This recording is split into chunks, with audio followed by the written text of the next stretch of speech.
That's some good bread, man. Good bread. All right, we on here yet? All right, let's turn that guy down. Looking good. All right. Looks like we're good to go. Sweet. Cool. As Eric Cartman says. And just FYI, kudos to South Park for not being, hello, Nancy, for not following the mob. Pablo's up there by himself. I wonder what he's doing because he didn't go poop when I took him for a walk. Pablo! Working, he's living on around 4,200. Pablo! Wait, who's that? All right, cool. You got Pablo? All right, sweet. All right, what's that? No. Just if you want to take him for a walk, I tried to, but he didn't go poop, girl. So if you could, that'd be great. You're the best. Don't care what they say. Get it? Man, so I just got done eating my first piece of sourdough bread that I made myself. A little bit heavier than I would have liked. Southern California, Cape Paso, Denise. But still pretty good if you douse it with butter. Oh, man. Hey, Ricky, bro. Northville, Corby. Huh. That's a new one. I'm not familiar with you, Northville, Corby. What's your neck of the woods, my friend? And where is Northville and what is Corby? I guess that's your name, Corby. So Northville. Anyway, so let me record this. So I made some sourdough bread. It's okay. I'll make another batch tomorrow. I got lots of starter ready to go.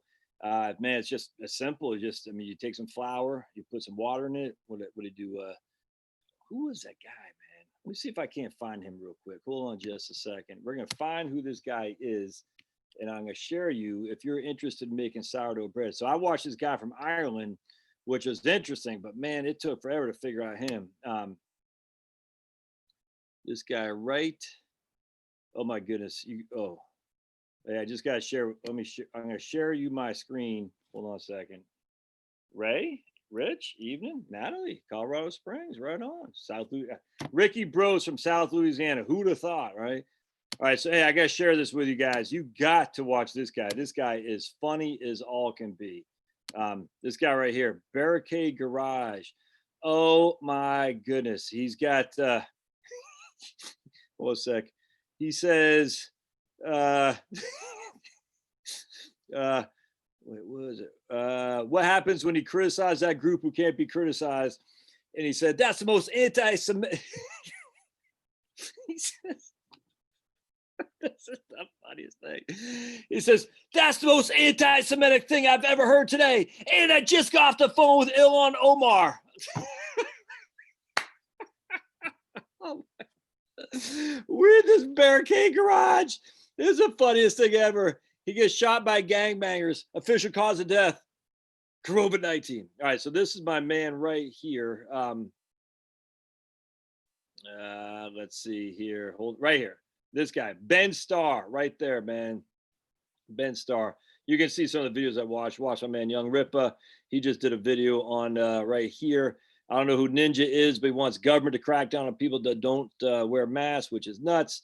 Let's see. Anyway, this guy right. No, that's my first one. Right there. No, this guy. So right here, Ben Starr, Benstarr. Actually, it's weird because there's a Kang Star who I follow, who does lots of gardening videos. So Ben Starr is a YouTuber who just started doing bread videos. I'd like to see if I can't interview him because he's Noonan, Georgia in the house. Right on, man. Eat low, nah, dude. I'm sorry, Nancy. I love bread. That's all there's to it, man. Bread with butter, it makes the world go round. It makes me happy when skies are gray. So, man, name took off when I lived in the UK. Right on. Okay, right on. All right. Yes, Colorado Springs, Pittsburgh, PA. Brian Dish, right on. In the States, Caroline McGovern in the house. Now, I mean, look, I did low carb. And I was down like 174. It was kind of skinny. I mean, it looked skinny. I just thought, like, if you look at Clinton and Al Sharpton, now that they've gone low, I don't know what they're doing. Their heads are big and their bodies are small. It just doesn't look good. I didn't like that at all. I'm watching my man, who's that guy? Sargon guy, whatever. He's going low carb. And he's definitely lost some weight too. But I just like bread. I like bread and I like ice cream. And I do more of it's a quasi intermittent fasting thing. Hey, right on, CB. All right, cool. So Vic, timing is everything. What do you mean, man? So what do you mean? So, hey, Denny and Ernest, right on, man. Timing, like when you say timing is everything, does that mean Fort Gordon, GA? I got memories of Fort Gordon. Do you have like, what do you mean? You just got to hit the right time, like by luck or something like that? So elaborate, would you? 0% car loan, paid off, or invest more?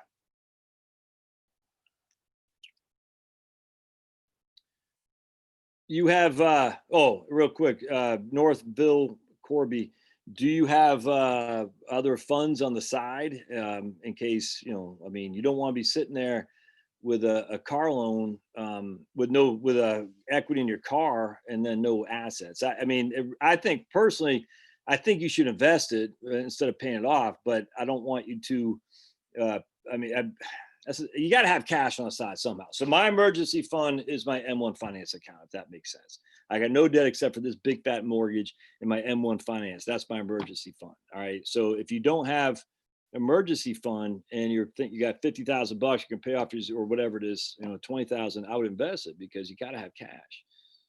El Katrine, I've seen around for a while, brother. Hey, Mary Beth, right on. Ray from SMU. You can underfold, overfold, underproof, overproof, too much water, You're out of here, Vic. Gosh. Vic says, I get what you're saying. You can underfold, overfold, underproof, overproof, too little water, too much water. Hey, thanks. No, that's good stuff, man. I know that's when this guy was doing it, he had a nice round ball. And I was like, yeah, I kind of had a nice round ball. And then I did a little bit too much. I think I screwed it up somehow, but I'm just going to keep going. I just used basic all-purpose flour from Publix. I'm going to get some bread flour, so I can't wait. Anyways, going back to my diet, I will just talk about it. Man, I do like a quasi intermittent fasting. I don't eat anything really until about 10 in the morning or so. I just don't really get that hungry. And I usually eat 2 good meals, lunch or a late breakfast, early lunch, and then a dinner. That's pretty much it. But I love freaking ice cream, man. I do. I'm not gonna lie to you. I can eat ice cream till the cows come home. And I love bread. But now I got my garden going. I check my routine is I wake up around 5:30 every morning. Let Pablo out to go pee, and then he'll come back in, and I'll drink coffee, read my books. I always read in the morning. I just get a lot done in the morning. I gotta get back. I haven't opened the Bible in 2 weeks. That's bad. I gotta get back to it. But I was so interested in these other books, and then we went on vacation, kind of put me back. But anyway, long story short, and so I'll read till about 7:30 or so. Take Pablo for a walk. He'll drop his bomb. And what I'll do is I'll let him inside the house. Let one of the kids give him a treat. Then I'll go to the garden, just do a checkup on the garden. I usually pick up, like lately, cucumbers, and a cucumber freshly picked is like drinking water. It's so freaking it's just incredible. I can just eat that with nothing. That's usually the only thing I eat until about 10:30 or so. And then I'll eat some almonds. I love Walmart, or not Walmart. I forgot the brand. They have these wasabi almonds. Oh, wasabi soy sauce. My wife hates them, but man, they taste so good. And I'll eat those almonds while I'm drinking water, and that's usually what I eat in the morning for the most part. Anyway, and then, when I went low carbs, I missed bread and I missed ice cream. And so I remember though, I was good. I had Cool Whip, whipped cream and strawberries and stuff for my dessert, and that was pretty good. But I tell you, man, the problem is, hey, buddy, you go back and forth. That's for sure. Here's old Pablo. Yeah, look at him. All right. So anyway, CB got Wellington, DIG, and Wellesley funds all playing for retirement. Right on, man. Freaking CB, Michigan. That's awesome, dude. I love it. Hopefully, half Whitmer there doesn't put you in a nursing home before you're able to enjoy retirement, man. Ricky Bro says, I do OMAD. What's OMAD? Yeah, Diamond. That's right. OMAD. I like brownies too. Yeah. Oh. You walk all over the place. Not to worry, bro. I hope. All right. So if you got 6 months of savings, I would invest. Without question, man. I mean, look, you don't want debt going to retirement, but at the end of the day, I do believe in investments for sure. I got no qualm with that. Hopefully that helps. Thanks for interviewing your sister Thursday. Right on, Craig. Do you enjoy that? I love my sister. She's freaking just literally salt of the earth. Just a good woman. She's a. I don't think I've ever seen my sister get mad at anybody. I don't understand. How do you go through life not getting mad at people? It's crazy. My brother is the most laid back guy on the outside, but inside he's fired up guy. He was like honorable mention All State football player from Maine in the state of Maine.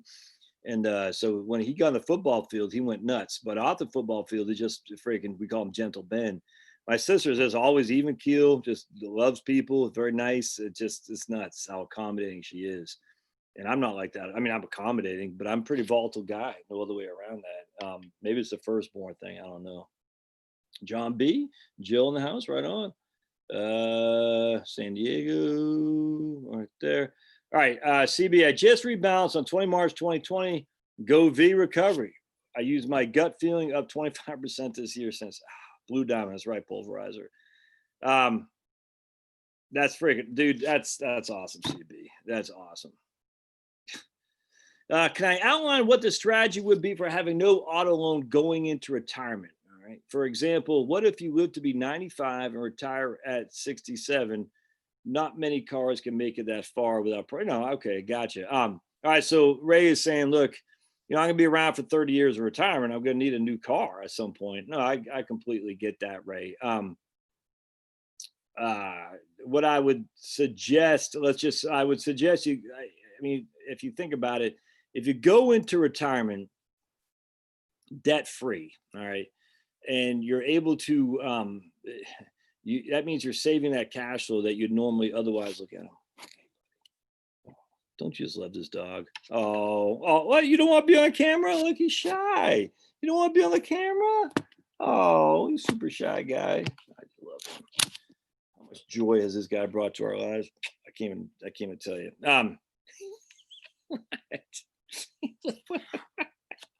Look, he doesn't want to be on the camera. He's like, my stinky breath. He smells my sourdough breath. Watch this.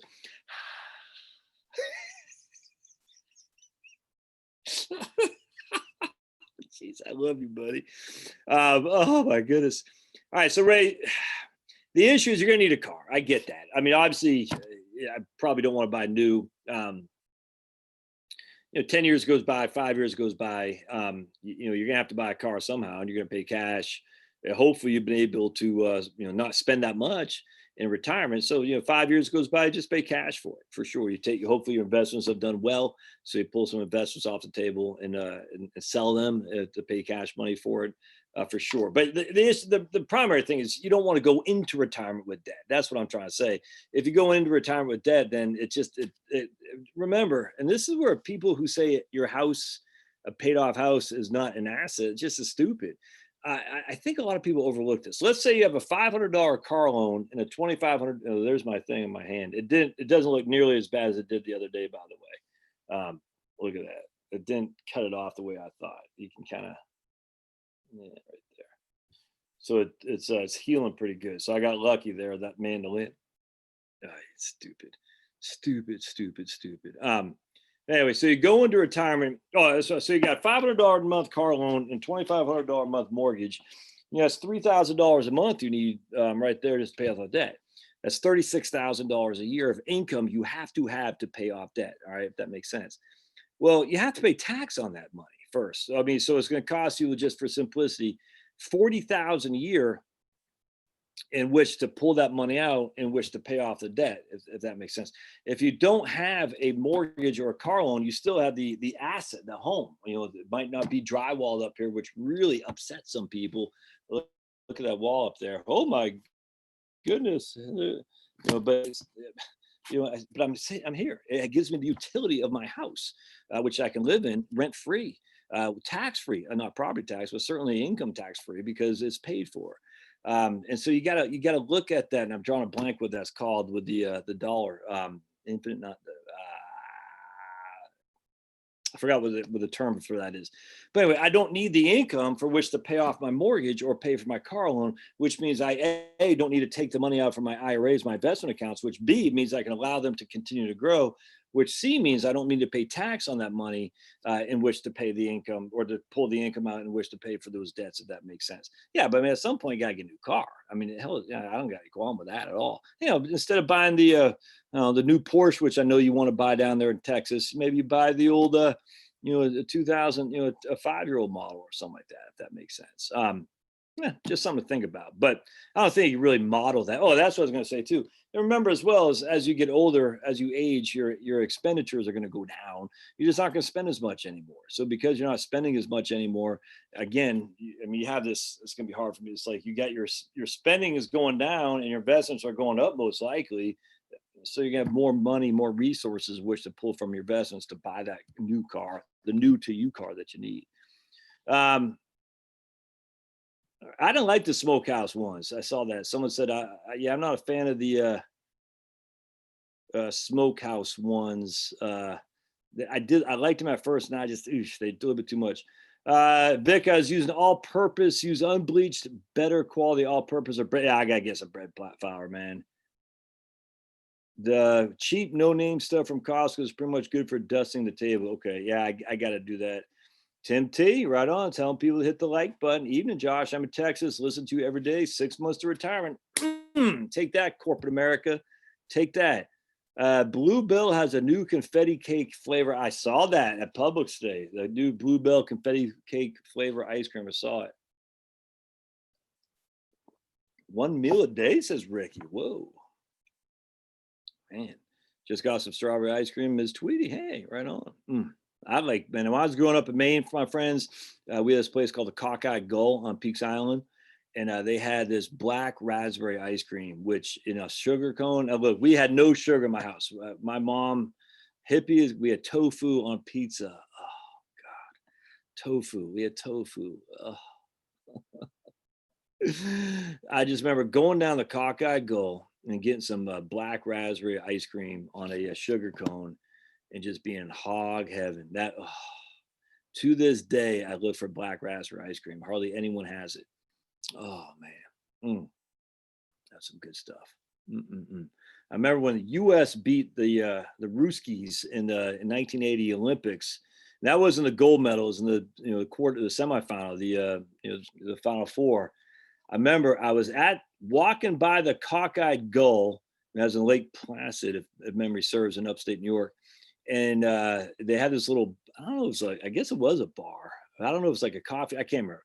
But this little roar went up from the crowd. And I remember, because look, I was far left, born and raised on the far, far left. I remember being disappointed that the Ruskies lost to the Americans. Anyway, the point I say that is just remember, people change as they get older. That's for sure. Harry in Oklahoma, right on, man. Enjoyed your sister, the young guy that walked across the U.S. Yeah, my man Anthony. That was crazy. Anthony Clee Elam. Sign up to his channel, my friends. Clee Elam. It's just YouTube. CLE space ELUM. Interview that guy, and just you gotta have faith in America, man. Because here's Anthony, literally walking from Seattle to Miami, and had no one other than one he thought was going to be a Karen, and she turned out not to be. And then he had sound like some tweakers in Mississippi who gave him the stink eye. But on that, no problem at all. No cops. Just nothing. It's crazy. People invited him to stay, left the money. The whole thing is just freaking fantastic. It's such a good feeling. And in his YouTube channel again, CL. Oh, that's what I was gonna say. So I said, why'd you get that name, Clee Elam? And he said, well, he was sitting in McDonald's. So he's walking from Seattle to Clee Elam, which is on the mountain. So I just noticed because Coley and I went there last October, and you got Seattle, you go up these beautiful, freaking insanely gorgeous mountains.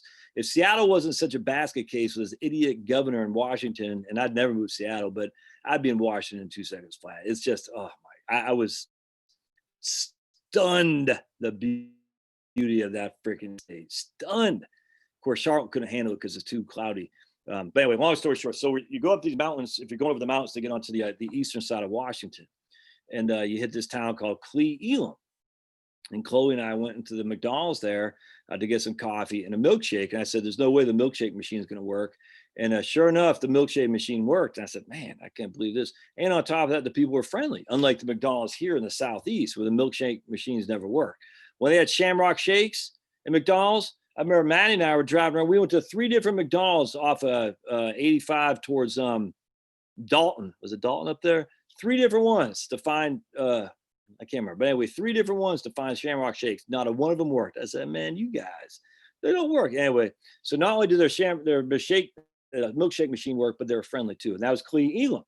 Well, anyway, long story short, I said, how'd you end up naming your YouTube channel Clee Elam? And my man Anthony said, I was just sitting in a McDonald's in Clee Elam. I said, holy crap, that's the same one I was sitting at. So crazy.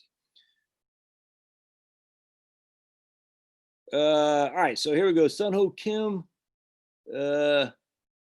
I'm 5 to 8 years from retirement. Should I keep my TSP fund or exchange it to a G fund? No, man. No. Ah, no. I mean, 5 to 8 years, that's a long-term investment. No, don't do that. Now look, at the end of the day, I don't know your circumstances. I got no idea if you got debt. I got no idea how much money. I don't know. If I'm sitting there 5 to 8 years from retirement and I have the 2 choices, the G or the C, I'm keeping the C fund without question. Look, it's just what I say, Sunho, is 2 years out is when you need to start building your cash. And the G fund is a wonderful, wonderful cash thing, if that makes sense. Because the G fund's guaranteed. You're not going to make much interest, but you're not losing anything.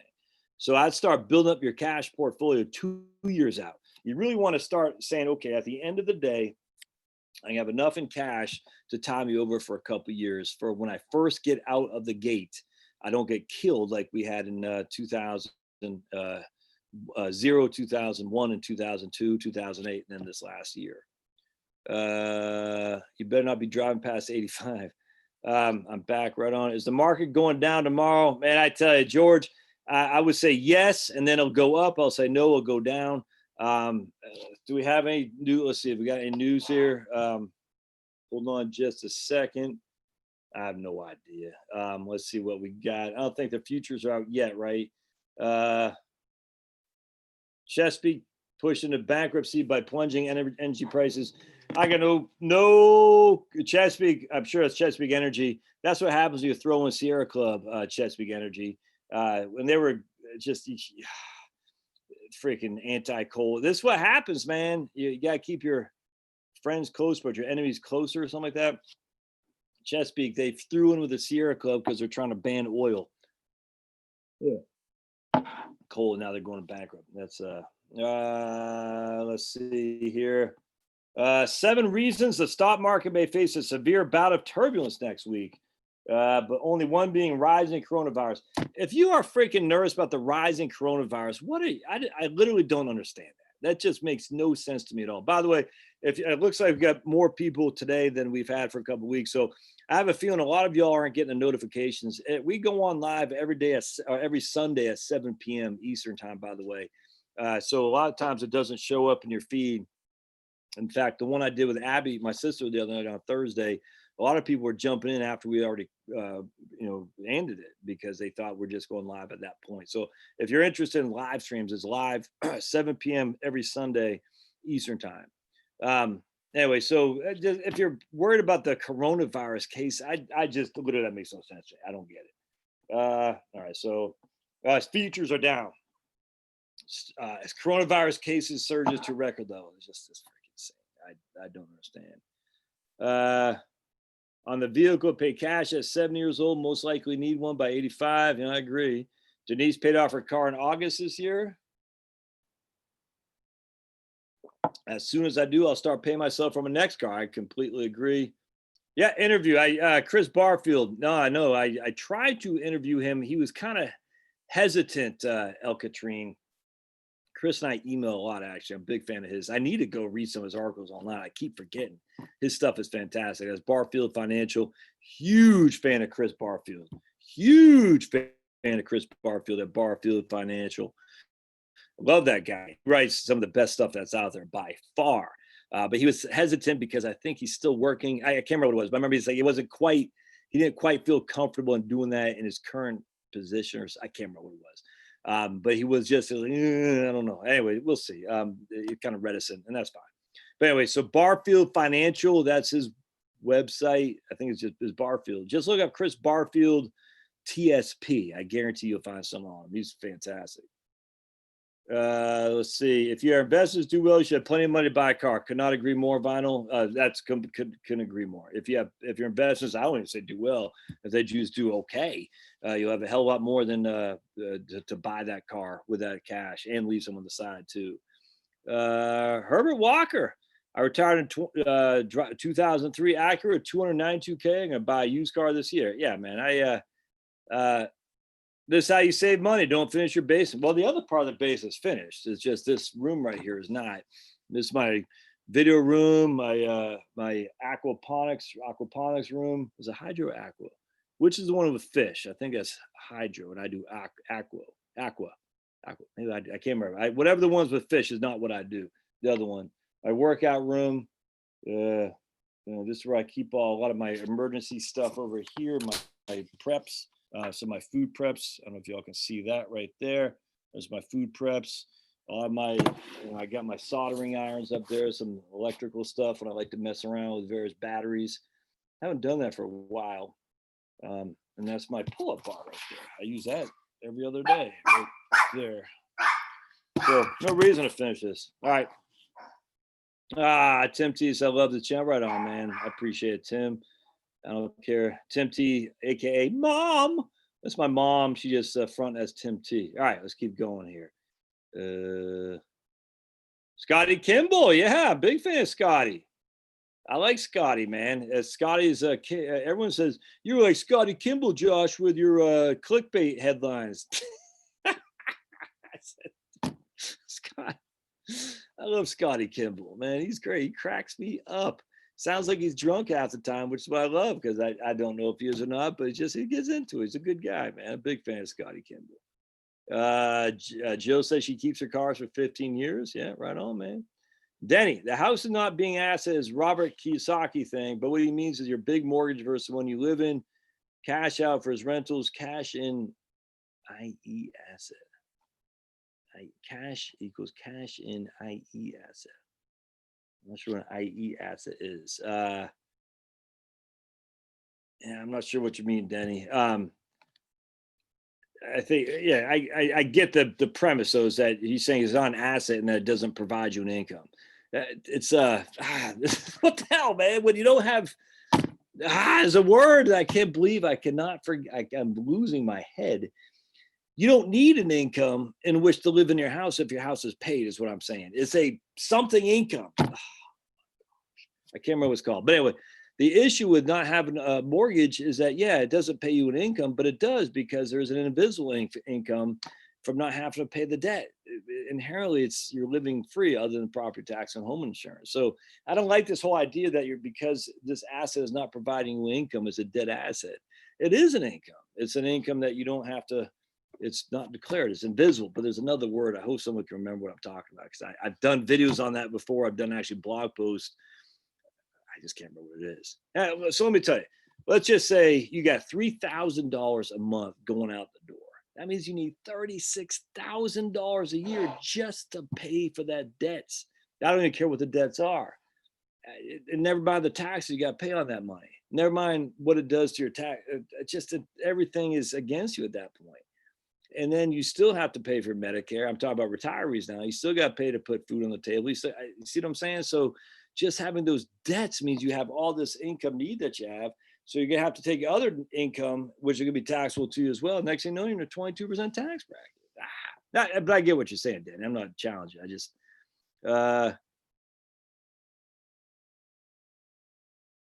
right. Have equity in the house. Just bought a 2020 BMW X4. Very nice. Yeah. I don't know anything about it. That sounds nice for sure. Is it better to invest in a traditional IRA and take deduction and pay 12% after retirement rather than paying 25% pre-tax for Roth, even though all is tax-free? I mean, in that scenario alone, Sun Ho Kim, the answer is of course not. But someone had written a book Nope, I don't have a copy. There's some guy had written a book called The Tax Bomb.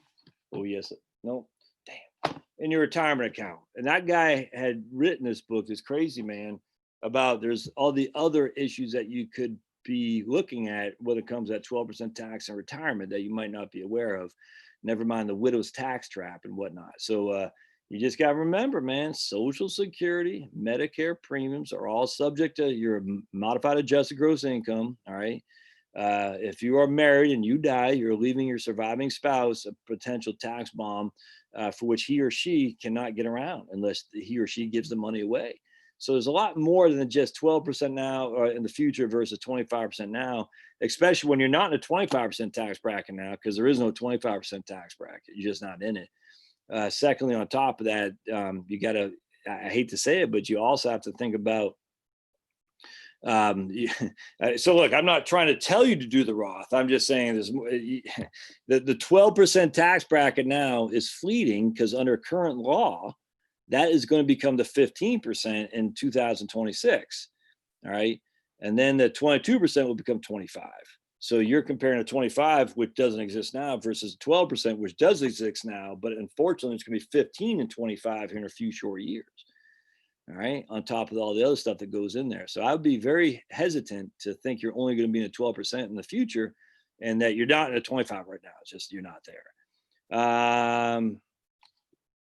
Scotty Kimball says Toyota all the way, better than Honda. My first car, an old Betsy, was a 1983 Toyota Tercel 2-door stick shift, which I had to learn driving down 95 from when I bought it from my mom for $500 in Maine, going down 95 traffic in the middle of the summertime.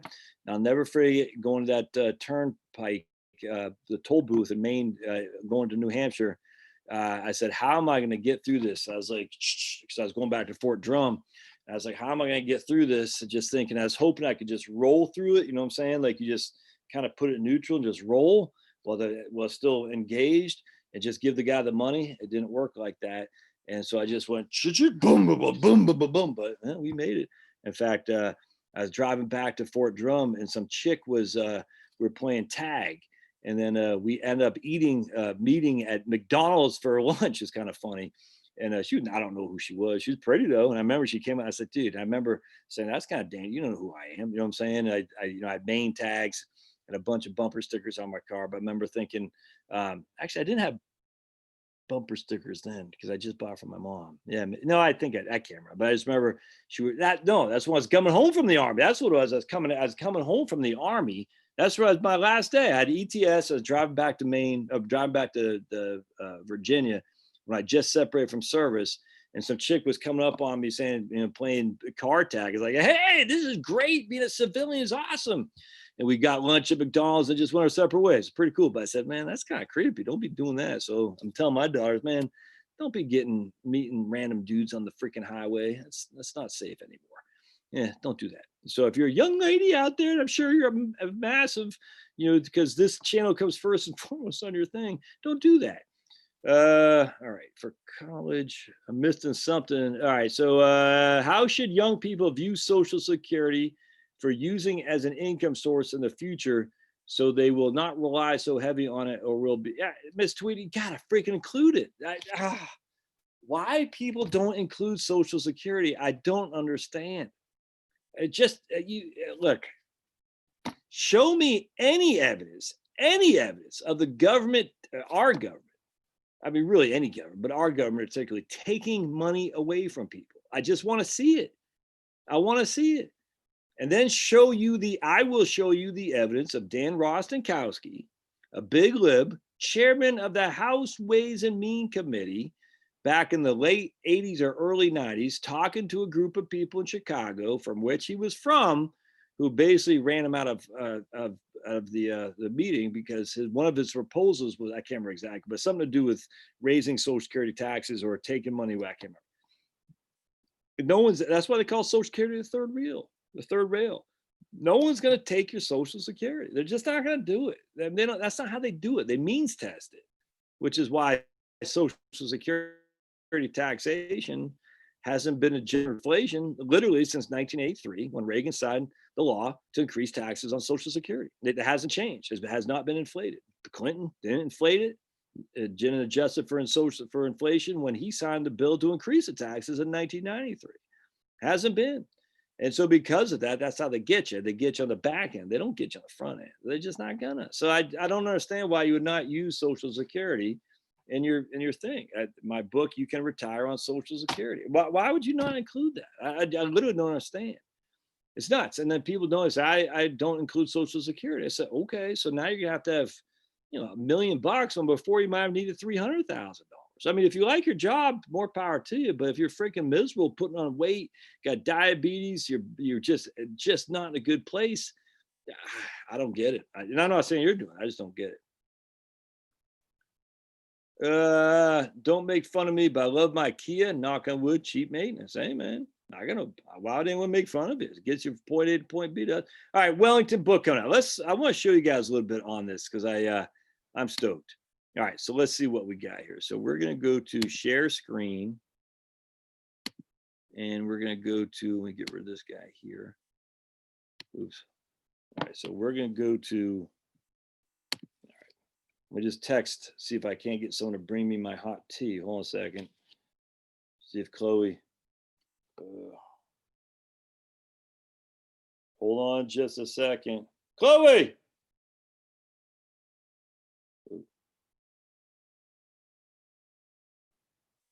You want to bring me hot tea.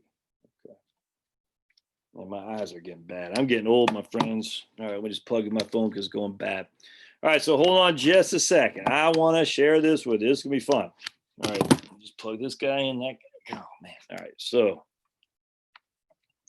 let's go to, oops, hold on just a second. Oh, okay. Thank you. Right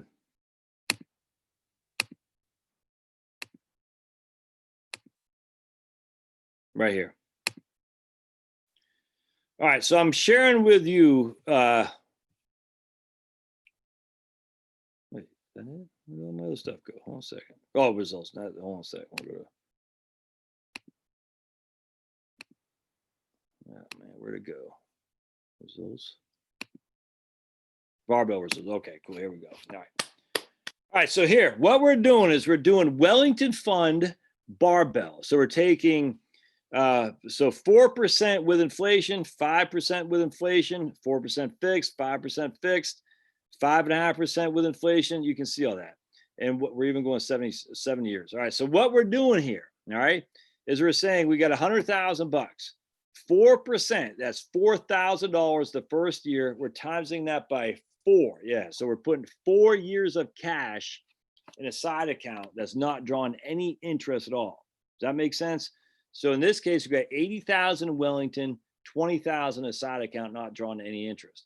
We're adjusting it with inflation and we're doing it fixed. And the reason why we're doing both is because there's deflation in the first basically 10 years of the from 1927 through 1940, there was massive amount of deflation. That's why they call it the Great Depression. So I'm showing you because even though it's 4% fixed means you're actually pulling more money on the first 10 years because the cost of goods are going down. 4% with inflation because the deflation means you're drawing less each and every year for the first 10 years. I hope that makes sense. All right. So anyway, so I want to show you something. We're going to show you real quick. And this, I'm telling you, man, it's crazy. This is why it just freaking drives me insane. All these people say, oh, I can never retire because blah, blah. Here's a 7% barbell. All right. This is a 7% starting in 19. Let me pull this up over here. Hold on a second. Let me bear with me just a second. I just want to make sure y'all can see this. My channel right there. Hey, who's got Pablo? Hold on a second.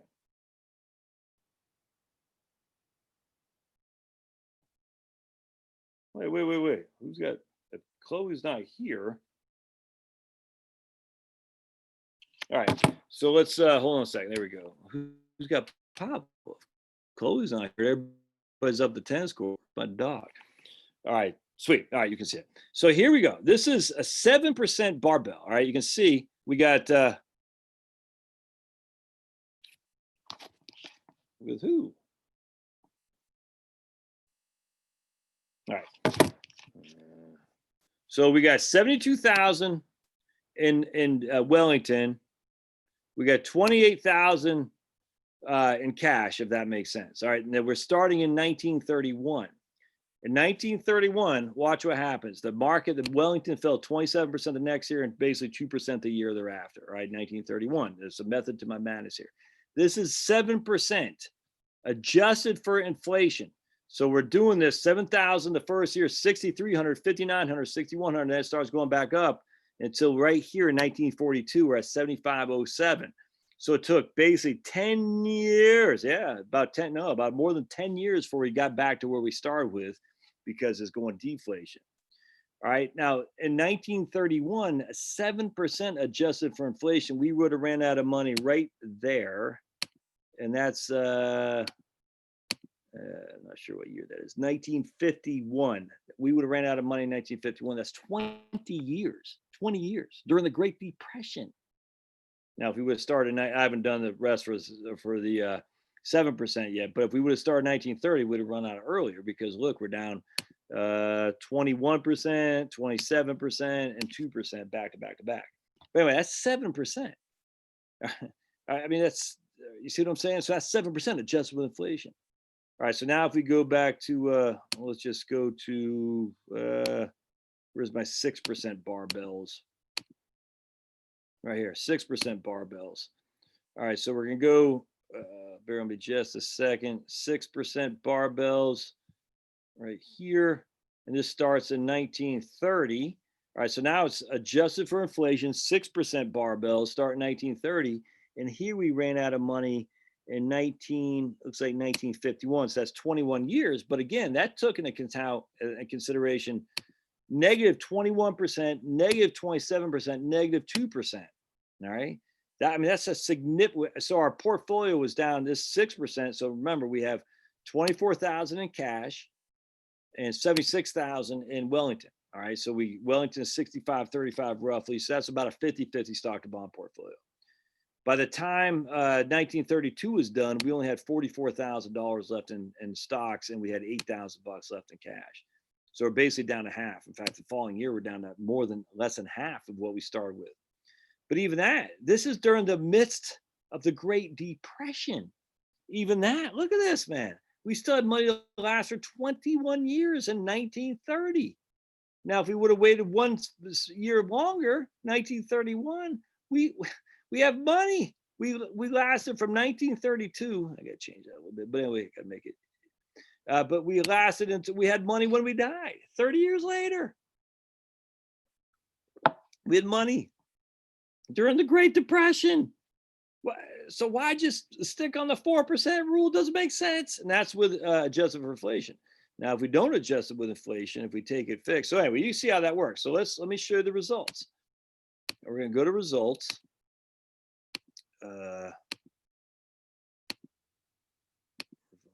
Barbell results. All right. So let's start with, and I'm not done with 7% yet. That's what I'm working on right this week.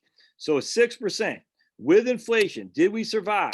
No. If we started in 1930, we did not survive. We had 22 years that we would have had money left. All right. 22 years. That ain't too bad during the midst of the Great Depression, where we had 20% loss, 20% loss, and 2% loss back to back to back. If we would have started in 1931, we would have survived. If we would have started in 1920 in the 2000, we would still have money as of the end of 2019. We'd have $45,000 left. So probably not going to be much longer for this world. But again, 2000, 2001, and 2. For Wellington, 2000, 2001 weren't bad, but 2002 was. And of course, 2008 was horrible. All right, but now that's a 6% adjusted with inflation. But check this out. In 1966, no, we did not survive. We only lasted 16 years. Huh. Wonder why. In 1973, we did not survive. We only lasted 15 years. So let's see if anyone wants to take a gander at why that was the case. Oops. and you want to take a gander at why this is a case right here, where in 1930 we survived longer adjusted with inflation than we did in 1966 and 1973. And it might not sleep well at night. Fun, right on. That's Roberto. I tell you, that's 100% right, man. All right. I'm not sure where you guys are relative to where I am, so I'll just answer it for you. If anyone, inflation, right on, Jimmy. There you go. Jimmy's from Georgia. Yep, Rob W. from Worcester. They know because inflation. Inflation was through the roof. Inflation. Even Joe Sixpack knows, man. I'm Josh 12 pack abs. Puritan fun is better. Oh boy, the argument about what fun is better, it bores me. Nothing wrong with it, Chris. Look, I got no qualm with people saying that, but I just don't care.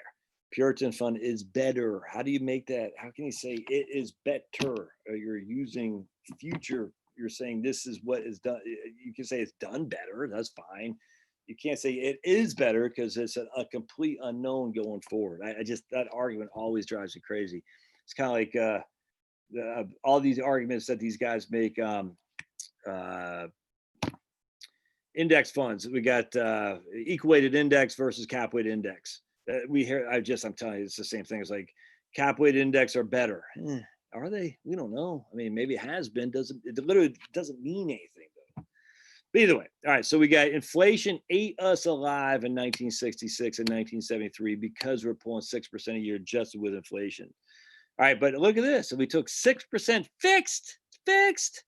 We survived every single time except for 1930. Isn't it interesting? Wait a second. And we only had 19 years of 1930. So not only did we not take 4%, we took 6% in the beginning of our retirement when we're spending money like drunken infantrymen. Just for you sailors out there, I don't want anyone to get mad at me being an anti-Navy guy. All right, so we lasted. Even in 2000, we got 105K because we're fixing it. But fixing it meant we're taking 6,000 a year each and every year.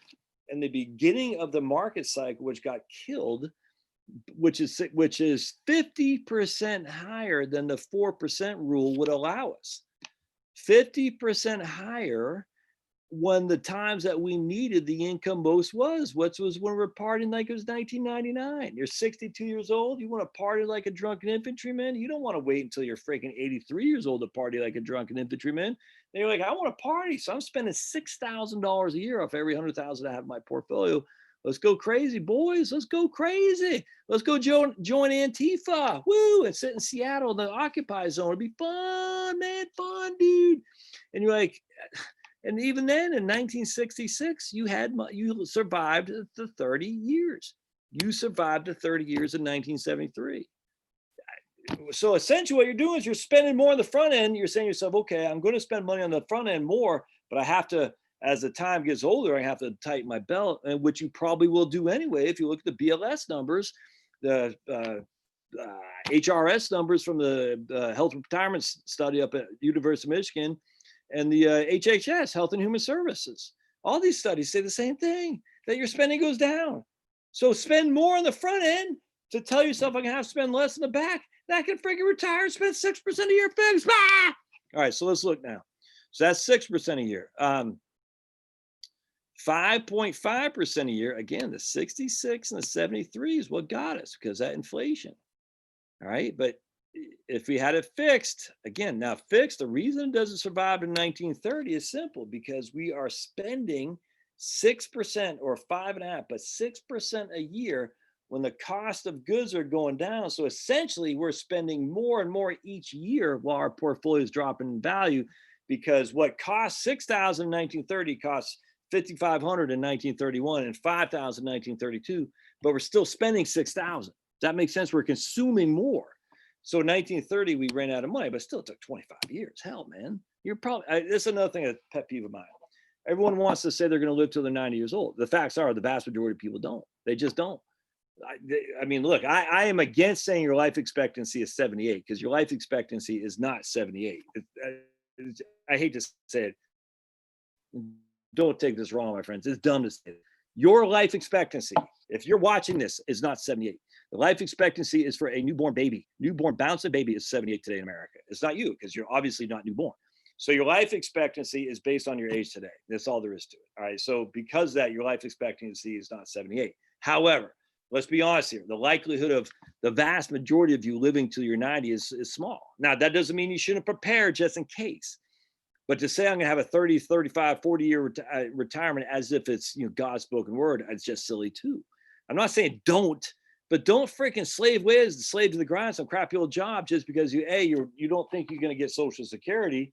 B, because you're the 4% rule. It's actually what, the 3.2, now it's like the 2.6% rule. Screw all that, man. Now look, I love Wade Fowle, huge Wade Fowle guy. Love him.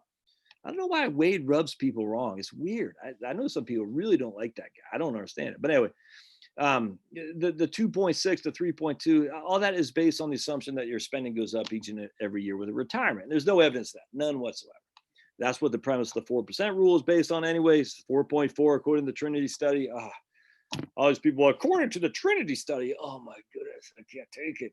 That's from 1990. Was it 1997? The Trinity study. Bengen's was 1994, 1993. I think it's 2020. Actually, we're on the back end of 2020 here. Actually, Q2 is going to end. What's that? 28th. Yeah, so Q2 is going to end here in 2 days, quarter two. We are out of recession, by the way. I don't know if you all know that. All these people saying we're going into recession, freaking hell's bells. We've been in a recession since shutdown. That would be March, beginning of March. But we're going out of it now. Why? Because we're growing again. Now, again, it's growing from a bad number, if I get that, but still growth. Stupid. People I just don't understand. Doom and gloom sells. Being optimistic doesn't. That's why I'll never have a huge subscriber base relative to some of these other guys, because doom and gloom sells. So I don't care. It's just stupid. I did a video today to talk about there's not going to be a race war. There's not going to be a civil war. My goodness, my friends, just stop with this. If you were like, they're going to get me. There's a Nazi under my bed. Antifa's under my bed. Look, I can't stand Antifa. I can't stand the Nazis either. There's just not that many of them. There's hardly any Nazis. Hell, there's no white supremacists out there. I mean, there might be a few. There is no Klan. There is a little bit of Antifa. They're few and far between. Can we stop? All right. The biggest concern we have is idiotic government dictates telling us, who's this guy now? Biden, I'm going to make you wear a mask. Well, you'll put me in jail there, Big Joe. Freaking scumbag. I hate that crap. I'm going to make you wear a mask. Why? Because you're risking other people. Well, you know what they're going to do next, don't you? Your handguns, your ARs are risking other people. So we're going to make sure that you can't wear those. I said, well, damn, if we're going to put people in jail for risking other people's lives, you better put people who are eating peanuts in jail because they're risking my kids' lives. I want them in jail for eating peanuts. How about that there, Big Joe? Jeez, we've lost our minds. All right. Anyway, so that's 5.5. So let's keep going. Do we have anything that would have survived the 1930s? So it's not 5 or not 6 or 5.5. Oh, 5% with inflation. Look at that. 5% on the barbell survived every single time except for the inflationary years of 66 and 1973. Now, this is the barbell. So we're taking 5 times 4, if my memory serves, is $20,000. We have 80,000 in the Wellington. That's what it was. 80,000 in Wellington, 20,000 on the side, right? 5. Yeah. And then here we have 4. That'd be 84,000 in Wellington and 16,000 on the side. Yeah. So the 4% rule did survive everything, even in 1973 with inflation, but it still didn't survive 1966. So the only issue that you have in all these scenarios, for the most part, is the inflationary years of 1966 and 1973. Why would you sacrifice a good retirement under the gauge that we're going to go back to a 66 and 73 model again? It doesn't make sense. It makes no sense. And you could say we could go back to a Great Depression of 1930. We have 3 consecutive horrific years. Okay, I get that. But you've got evidence so overwhelming against that in terms of historical records. 1966, and the reason we're using 1966 and 1973, well, let's just take a look, because those were let's look at Wellington. Let's see, Wellington returns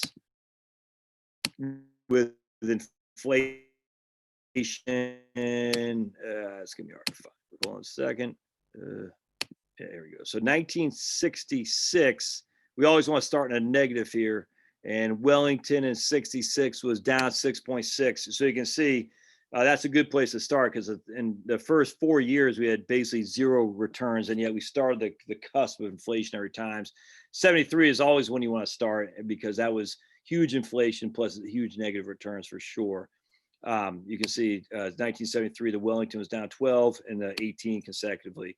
And then again, 1966, it was down 6, and 1969, it was down 8. And literally, that's it for the Wellington, other than 1930 and 31. We haven't had 2 consecutive down years. Well, we had right there, small potato stuff, 46 and 47, small potatoes. And we go down to 2001. Make sure y'all can see this. Yeah, there you go. 2001 and 2. That's right. 2001 was up. So just the likelihood of you having consecutive years of negative returns on Wellington just not high. Doesn't mean it can't happen, just not high. Just real quick, the bell curve of the Wellington, as you can see, I might have to make this a little bit smaller. This is a bell curve. So what? Let's see if I can make this smaller here. Yeah, here's breaking right here, breaking even. That's at 1%. This is 20%. If I can get that to right there. It's not showing you the bell curve. There we go, bell curve. Yeah, there we go. All right, sweet. All right, so here's 20% returns.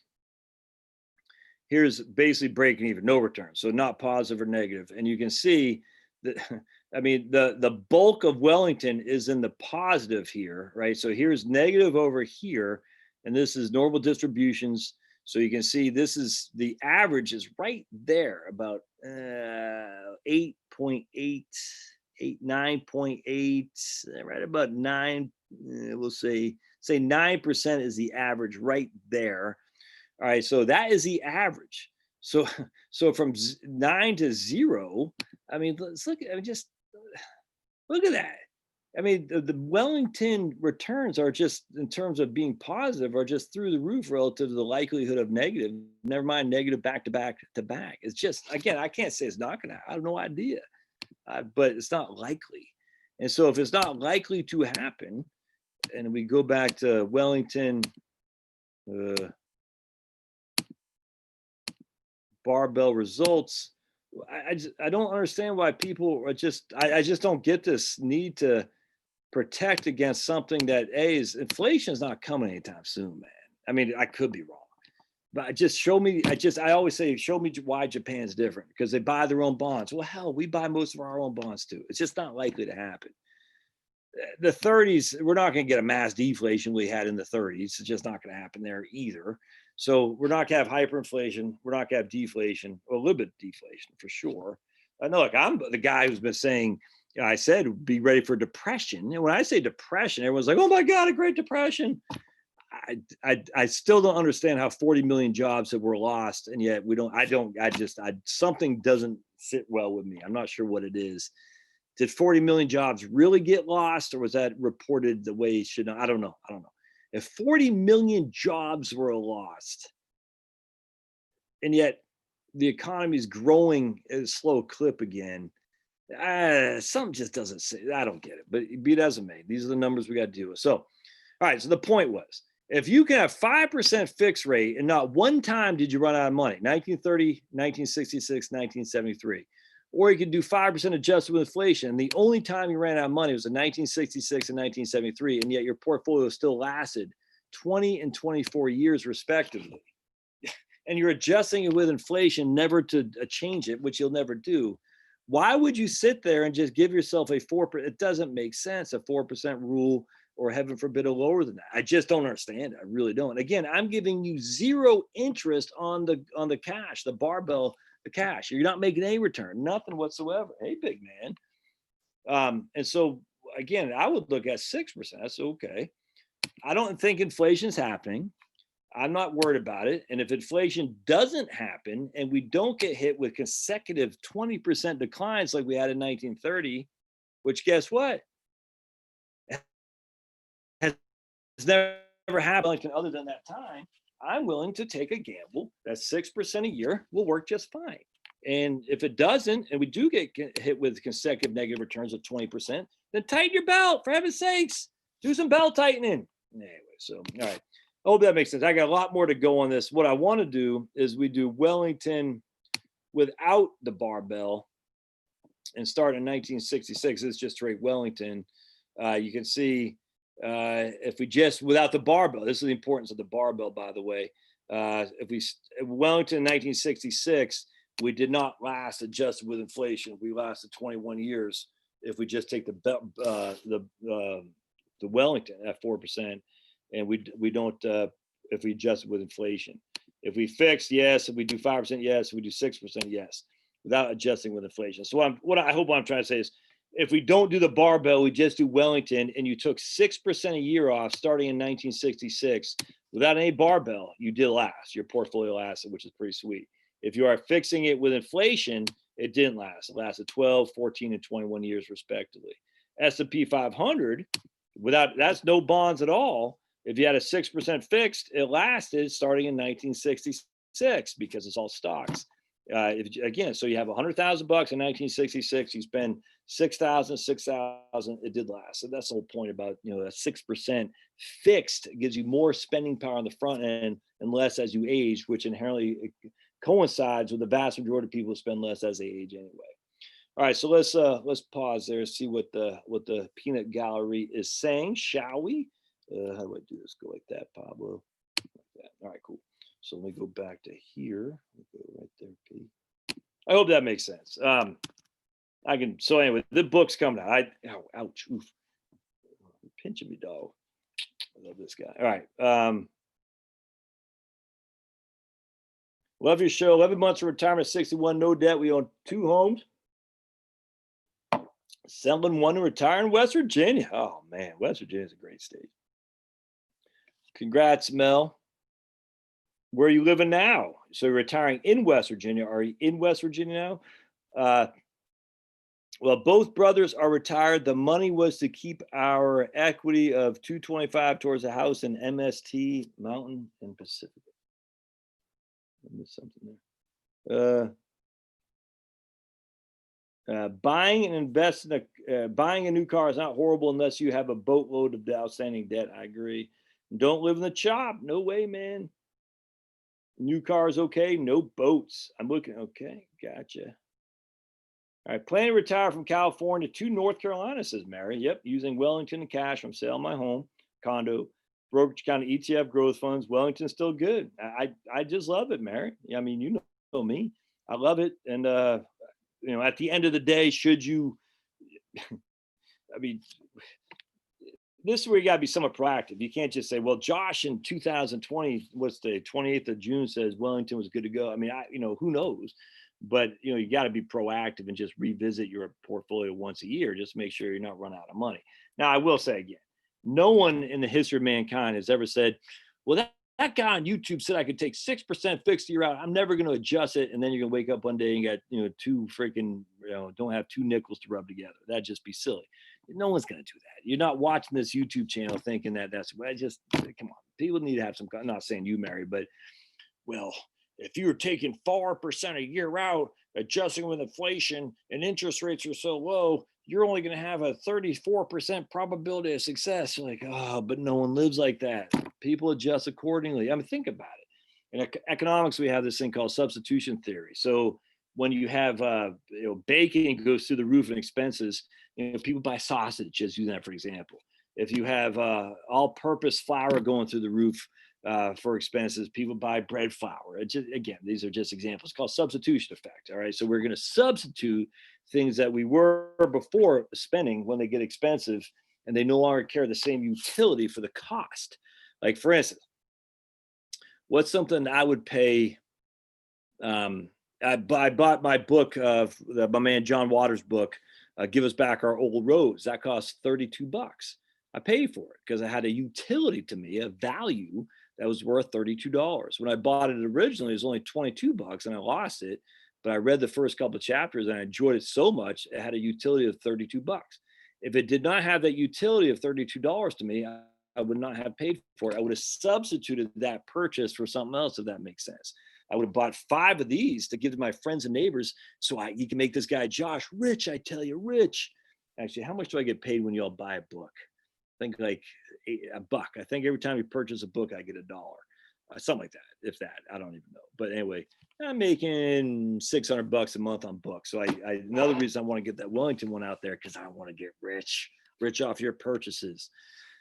I'm just being silly, by the way. But anyway, every time you do buy a book of mine, I do get paid for sure. Strategic money planning. So you can retire on Social Security, the tax bonding retirement account, and soon to be retiring Wellington.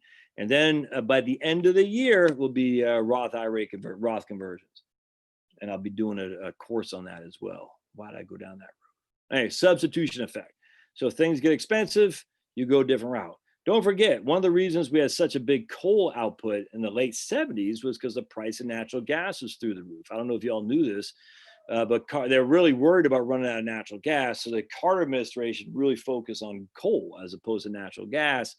And now with fracking, it's the exact opposite. We hate coal, but we love natural gas, even though 30 years ago it's the exact opposite, the substitution effect. But we're going to have solar.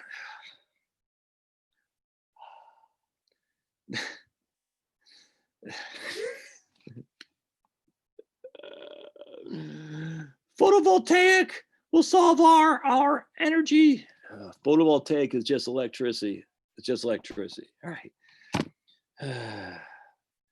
So it can help with electrical demand. Yes. It cannot help with transportation. It can't. It's not going to put you in the air. It's not going to ship goods overseas. It's not going to get your Amazon packages that you want almonds from Chile or wherever they're coming from, California, I guess, delivered from South America through Mexico, through Guatemala, up to Canada, your citrus plants in the middle of the wintertime. You need good old-fashioned fossil fuels. Going back to my SRI, socially responsible investing, fossil fuels are evil, but solar photovoltaic is great. Wind, for the love of the good Lord. Wind gives you 4 watts on a good day per square meter. 4 freaking watts per square meter. Wind's a scam. Bill, he says, love your content, retiring on July 30th. Take that, corporate America, take that. Shake, shake, shake. There's amazing ice cream drinks in Tacoma, Washington, says Ray. Cool, man. 100% C fund, 60% C, 40% S. That's the way to go. David W, man, I like that. Herbert retired in October, still 70% C, right on. Futures are down 0.5%. Man, I thought you said 50%. I was like, holy crap. What up, Jaron Pope? Nothing. Vaccine by the end of no, come on, man. There's not gonna be a vaccine for this stuff.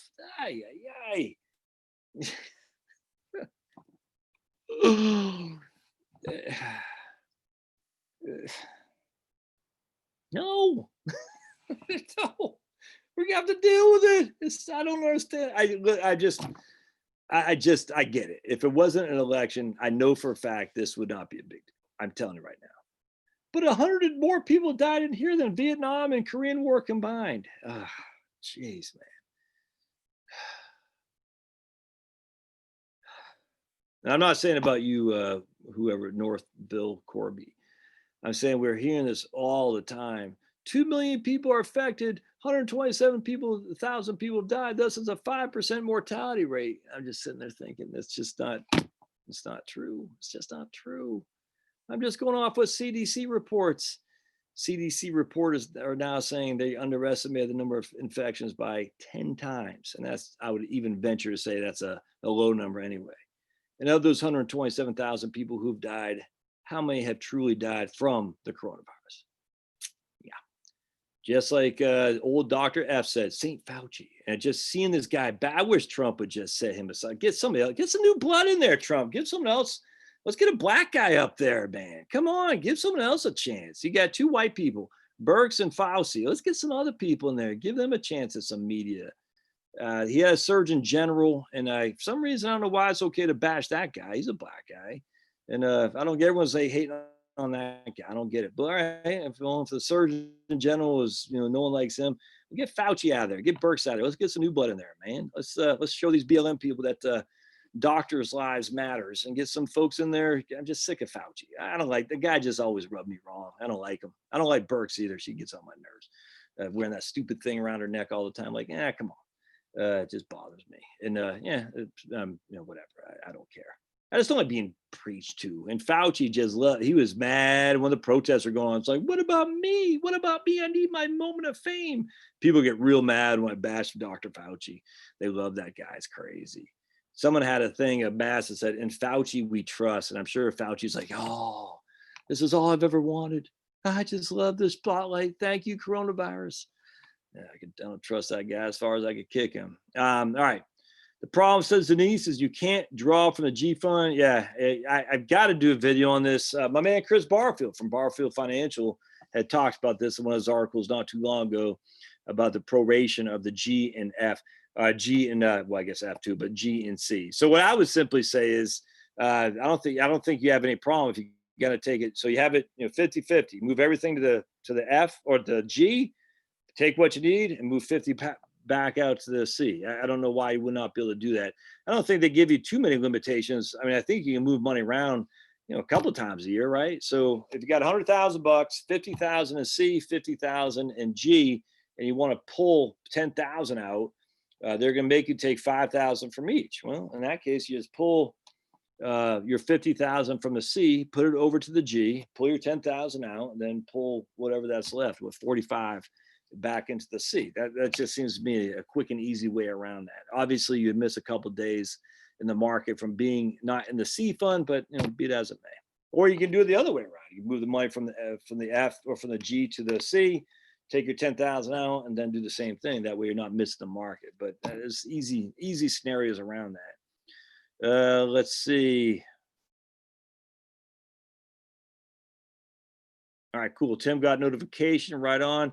You should be worried about what to stop. Oops. I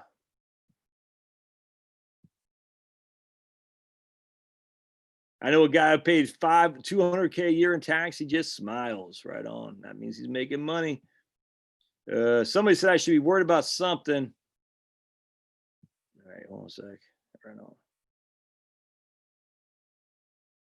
Yeah, going back to Puritan versus Wellington. I mean, you just got to look at what is the comparison, what the fees are. I mean, it's Puritan 65-35, what kind of bonds they have, what kind of stocks they have. Is it growth stocks versus value stocks? Those arguments just bore me, frankly, because at the end of the day, it's all going to be based on how much expense ratios are. And if one is growth and one is value, the growth one will look good, the value one will look crappy. Rewind into 2000, the aughts. If one is value versus one is growth, the value one will look good and the growth one will look crappy. Do you think or know if you would get similar results with 50-50 cash and 50% in market using 60% in S&P 500? You won't get, Jill, you won't get similar results because the Wellington is the value side of the equation of stocks, and the S&P 500 is has a little bit more of a, because there's a cap weighted, it's a little bit more tilted to growth, if that makes sense. In fact, quite a bit more than Wellington. Wellington's predominantly value, so there's not very many. I don't think they have Amazon, for instance, in Wellington, or Facebook. So it won't be the same. It might be more diversified, frankly. Chaz fund, right on, man. The S&P than Wellington, but if you look historically speaking, and I wish I could find this article, but DFA had written, Dimensional Fund Advisors, that value has outperformed growth 83% of 10-year, if memory serves. I just saw this today, the headline. I didn't read it. I tried to find the article, I couldn't find it. But value has outperformed growth on 83% of all, I think it was 10-year running periods. And that's just enough for me to say, look, at the end of the day, I'm going with value. Now, will that come to fruition? I have no idea, but that's enough. I hate to say evidence, because there is no evidence of we don't know what's coming, but that's enough for me. And it just inherently makes sense. Value means you're buying stuff that's cheaper. That's all there is to it. Growth means you're buying stuff more expensive.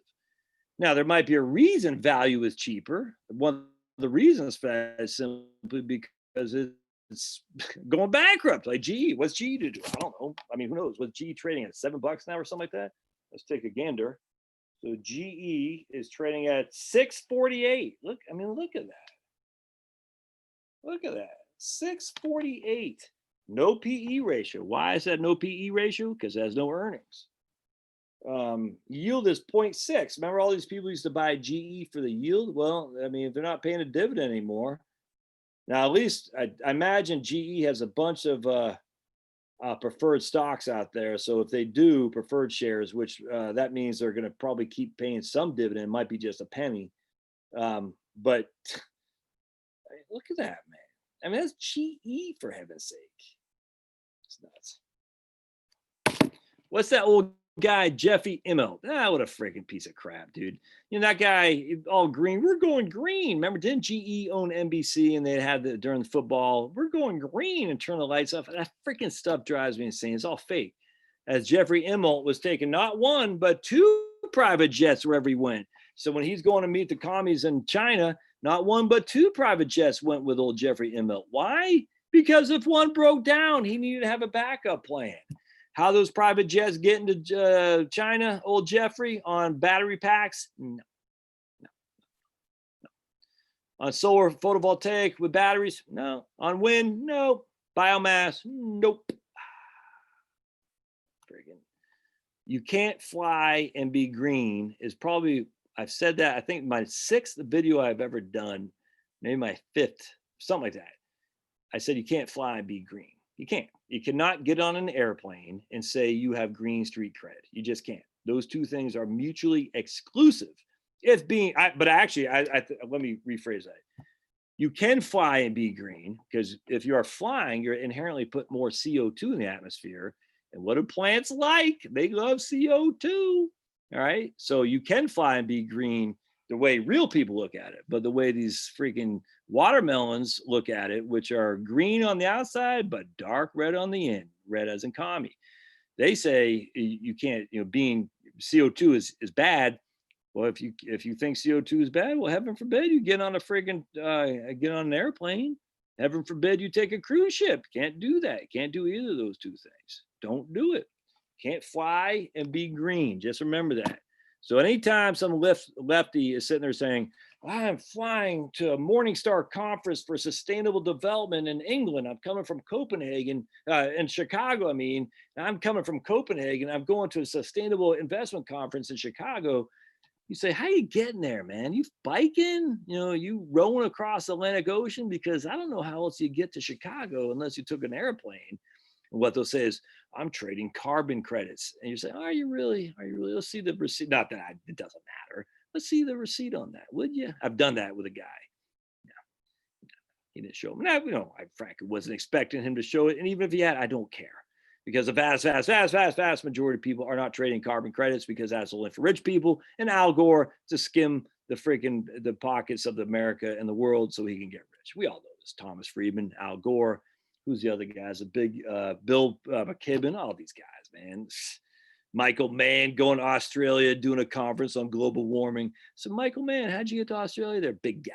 Yeah, freaking hypocrites. All right. Do I remember when I-bonds pay 6? Imagine buying that. Woo, you'd be in a good place, man. The guys handling Puritan change allocations up more than Wellington to court the market project. See, that scares me a little bit when they're changing the allocations because of their market projections. Yeah, I'm not a big fan of that. That's for sure. Anchors away, because I was saying drunken Navy men, drunken sailor. What about Lord Abbott funds as a hedge against market volatility? Ray, well, you know this, Ray. I mean, you know. I mean, if you want market returns, you got to be in the market. That's all there is to it. I mean, there's no other way around that. If you want to hedge against market volatility, just put in cash. I mean, literally, that's the whole point about the barbell. So recognize there is no hedge against market volatility if you're going to be in the market. There is none. I guess you could buy some puts. I don't feel like doing that, but I suppose you could. But if you're buying puts, that's inherently a cash and opportunity cost for that money that's no longer invested. So I just, don't do it. I don't think you should be looking at hedging the market volatility, I think you just got to recognize. Let me show you something else. All right, we're okay. We still got a little bit more time here. I want to share my screen again. Going back to market volatility, I did this on a article I did just today, as a matter of fact, right here.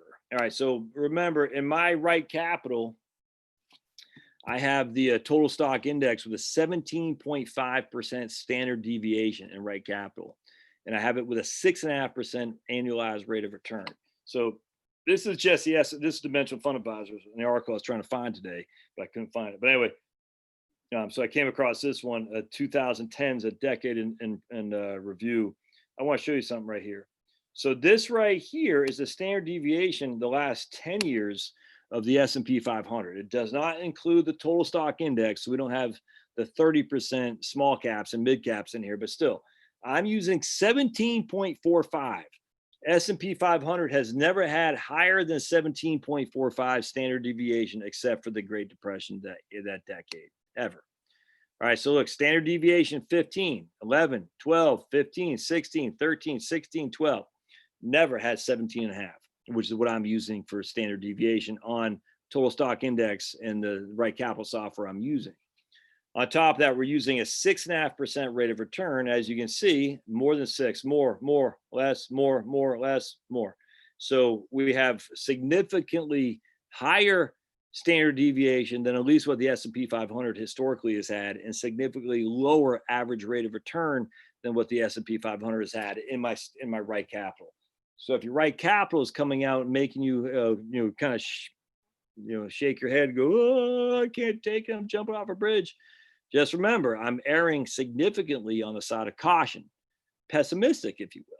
All right, now, but I do want to point something out. Look, you got 9 decades. Now, these are just decades. I mean, the market doesn't care 1930 to 1939 versus 1931 to 1940. They don't care. But I still think it's interesting. We got 9 instances in the modern era. All right.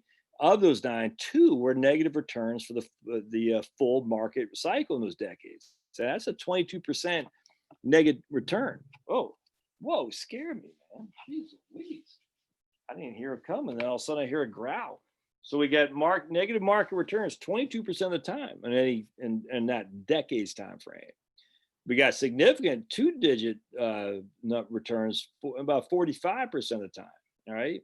19 in the 50s after World War II, the Great Depression, during the Reagan era. These are the globalist eras, the corporatist times right here, globalization, which is kind of scary to me. But anyway, what's more likely, these returns or these returns? All right. And a deflationary time or a low inflation, I'm thinking these returns are more likely. And a higher inflation, higher growth at all cost, screw the American middle class, screw Main Street, these are more likely. But I think these days are behind us. I really do. I think there's a new awakening on nationalism, patriotism in America for Main Street. It doesn't, not a Republican Democrat thing. It's just say, wait a second, man. We don't want that Trans Partner Act. We don't want all that crap. We don't want NAFTA. We got to take care of Main Street. And so because I think these are probably more likely, lower returns with lower inflation, higher returns, not higher inflation, but still lower returns with lower inflation is what I think. And notice the standard deviation, 11, 12, I think you're still going to get between 12 and 15% standard deviation. I want to point something else out here too. This actually always bothered me. Going back to the argument, a Puritan fund versus Wellington, I literally could care less what you all own. I have no incentive either way. But this is actually, I want to go down here. The longer view, 2000 to 2019 annualized return. Now, what a rookie would say is, here's U.S. stocks, here's developed stocks, here's emerging markets. And they say, look, emerging markets across the board have done better other than a couple areas than all these other ones for 20 years. And what a rookie would think is emerging markets are the way to go, because look at that, man. They've done better for small, for pretty much, I guess not small, but they've done better for right here, growth, right? They smoked developed ex-US, they smoked US stocks on growth. Value, they smoked developed, and it looks like they ran with US. And then large, they smoked both developed and US. So I'm going to go with emerging markets. The problem with this whole thing is it's just literally starting from 2000, ending 2019. And I think it's time weighted returns. That's completely irrelevant. It's irrelevant. The reason is because no one put money in 2000 and now 20 years later is looking up and saying they can compare US versus developed, ex-US versus emerging markets. No one's done that. Every single person has put money in, taking money out, put money in, taking money out. And so because that, all these are irrelevant. Did you hold the portfolio from day one to day 365, 3,650 without doing anything? If the answer is no, which it will be, then none of this matters. And the reason I want to point that out too, because this last decade, emerging markets have been dogs. The previous decade, it kicked butt and took names. Well, if you missed out the previous market, and that's what I'm saying. It's completely contingent on you specifically. When did you put your money to work? Were you adding money? Were you taking money out? It just, none of this matters, man. It just doesn't. So the best way to look at your investments is just look at fees. What firm is giving you the least fees and the most diversification? And whatever firm that is, that's the firm that you should invest in, which is why I choose Vanguard. Hope that makes sense. All right, so we'll get you out of here in just a little bit. We're in a bubble. Oh boy. Don't make me Biden challenge me to a push-up contest. Government risks the citizens' lives constantly. You don't see them rain. Oh, that's a great point, pulverizer. Yeah, exactly. Government risks the citizens all the time, yet no one's saying you better rein it in. And it's kind of funny how that works. Actually, my man Young Rip was talking about some guy who has 6 million YouTube followers. Ninja, I don't know, he's a clown. He's saying we need to have the government crack down on people who aren't wearing masks. I guarantee the same guy is upset about Eric Gardner and George Floyd. And I said that those two things are mutually exclusive. The government to crack down on people not wearing masks, and yet at the same time be upset by that same government cracking down on Eric Gardner selling Lucy cigarettes because of stupid law, and George Floyd, which was rather, however you want to call it, he was killed by the state. There's no other way around that. And I'm not saying George Floyd was a good guy. It doesn't matter. He was killed by the state without question. As we sit here today, we think. Eric Gardner certainly was, because of the laws that regulated his ability as a human being to sell a freaking cigarette on the streets of New York City. And yet the same guy is going to say, we're going to crack down on people not wearing masks. The whole thing. These guys are so, liberalism has no logic behind it, my friends. That's all there is to it. And if you are a liberal on this, that offends you, sorry, it hurts. Truth hurts. All right. All right. Well, my man Chris does have 150K in Wellington. All right. Yeah, I'm not saying you're negative on Wellington. I'm just saying it bores me to compare Fund A versus Fund B, because we can have that debate all day long. Well, Puritan is better than Wellington, but Protestant is better than Puritan. It just bores me.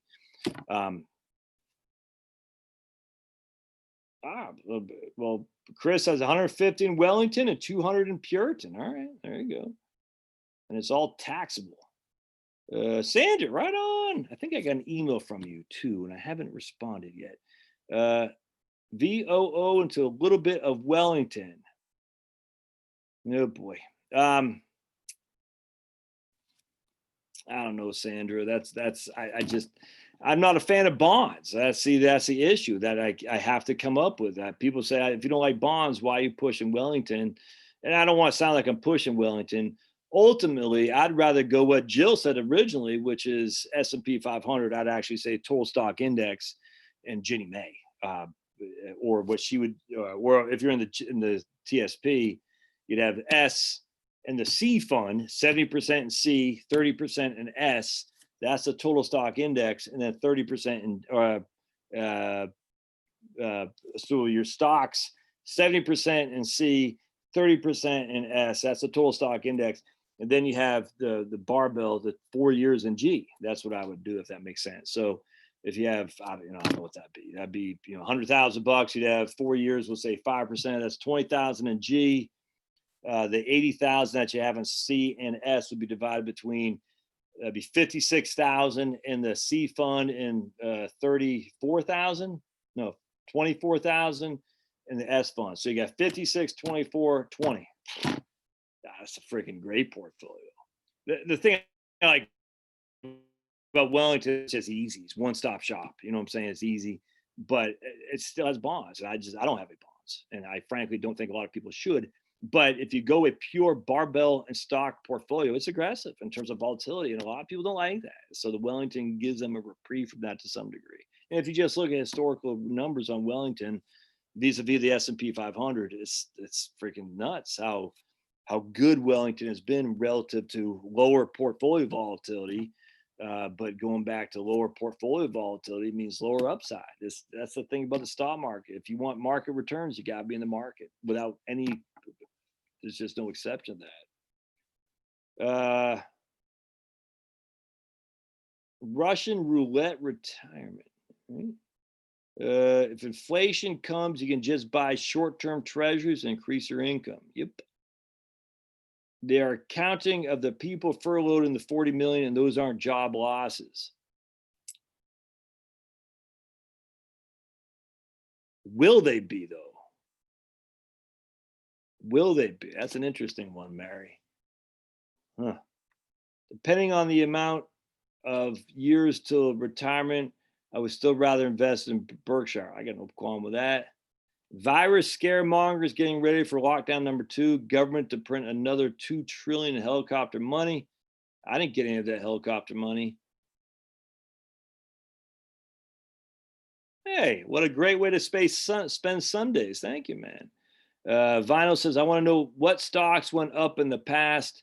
I want to know which ones will go up in the future. Is Zoom up now? That's crazy. Nothing takes that stock down, even though their affiliation with the Chinese commies. Nuts. Jim says, I'm just jealous Biden has a better basement than you. I love my examples. Thanks, James. Great riff is here. I've been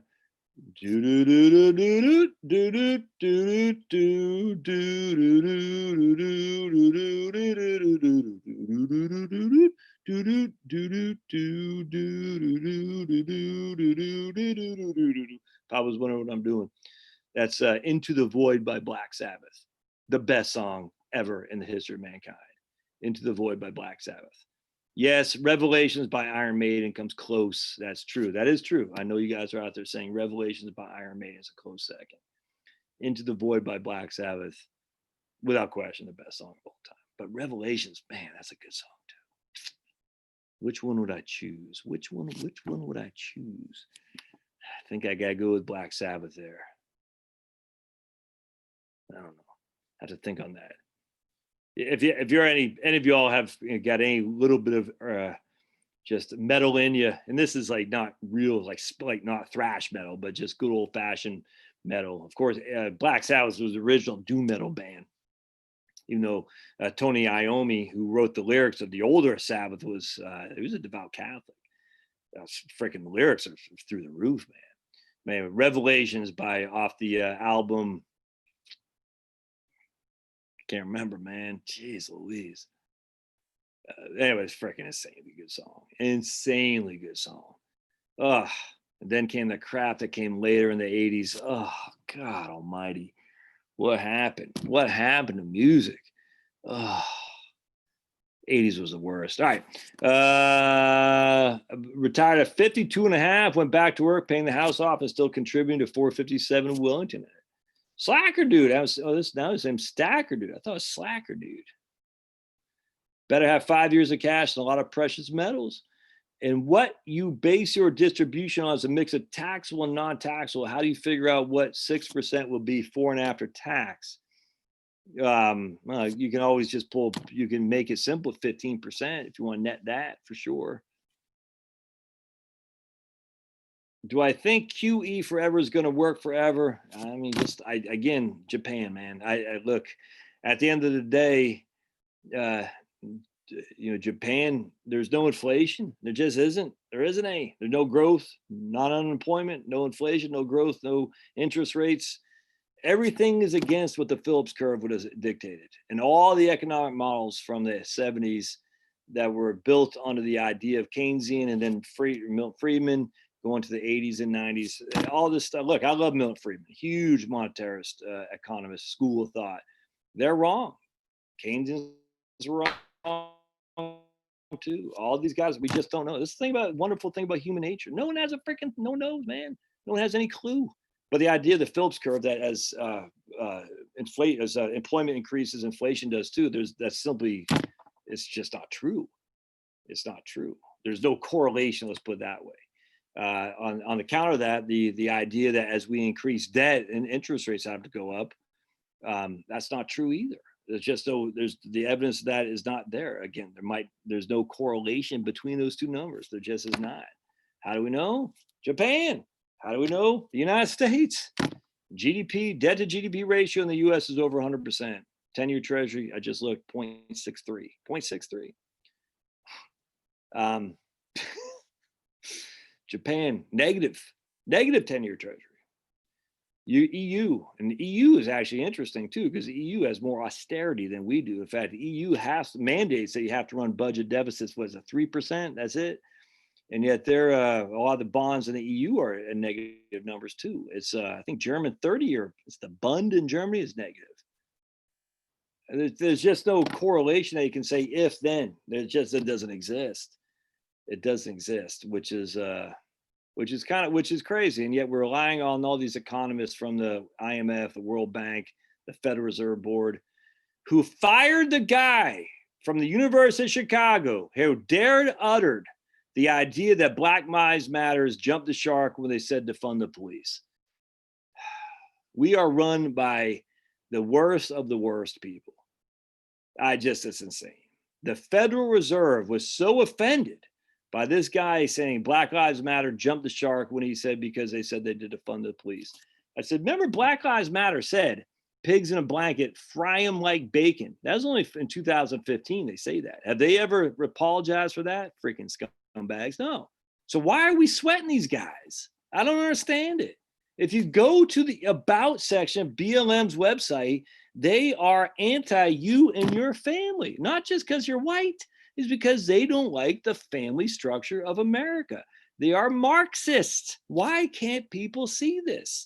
And then if you go to the donate, it doesn't go to, some poor black kid in South Fulton County. It goes to friggin' Act Blue, the biggest contributor to Joe Biden. Anyways, who was I listening to today? Was it Young Ripa? No, somebody, and they're saying who was it? Maybe it's Tim Pool. He said, Black Lives Matter, it was a black guy in North Carolina. I took a picture. This guy's awesome.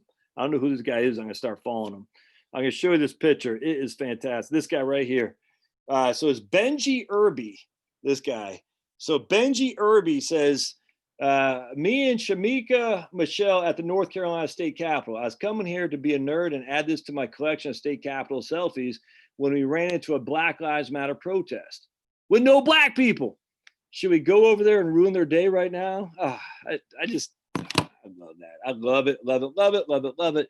Benji Irby. I'm not on Twitter. If I were, I'd follow this guy because I just love these guys who got the guts to stand up against the freaking totalitarians that are trying to tell us to hate each other. I love it. I just think it's great. And long story short, but somebody's on YouTube saying as they're winding down the Black Lives Matter protest someplace because it's all white. Somebody was saying, even though the protests are dying down, you can still stick it to the man by voting Biden or something like that. These guys, man. Look, and just for the record, if you think I'm knee deep in the Republican Party, no, trust me, those days are long gone for me too. I like Thomas Massey. I like my man Rand Paul. I love Trumpster.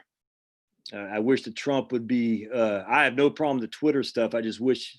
We shall see. He does. Sometimes I don't know. Sometimes he goes off a tangent. I'm like, why are you going after Joe Scarborough a few weeks ago? That was weird.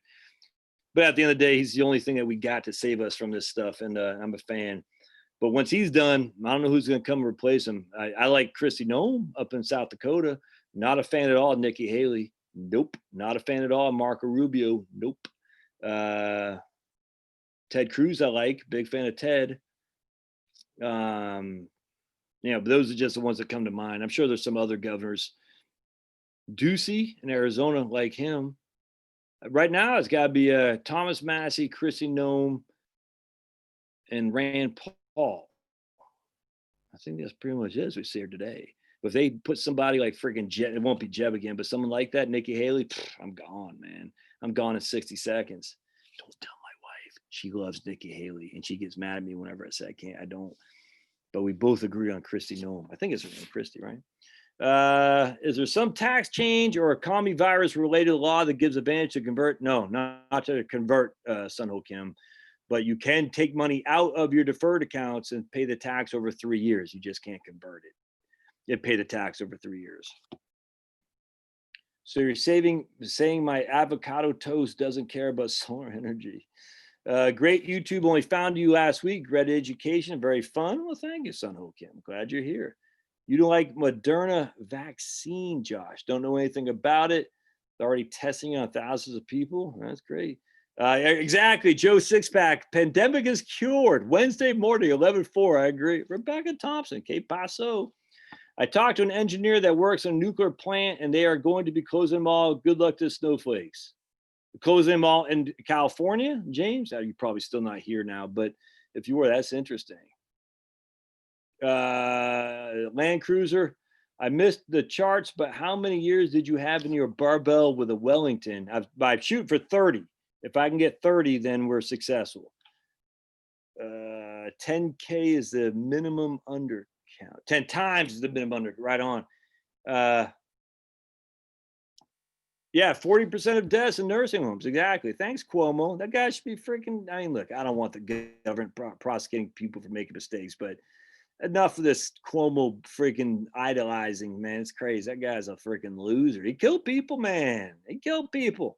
I don't want to prosecute it. Give me a break. I want the government removed from this. I'm just, the last thing we need is government prosecuting people for mistakes. It's nuts.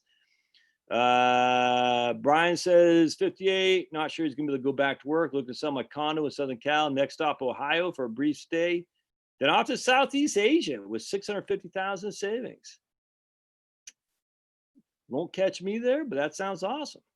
More people die of the flu every year than the commie virus. Has been blown out of proportion.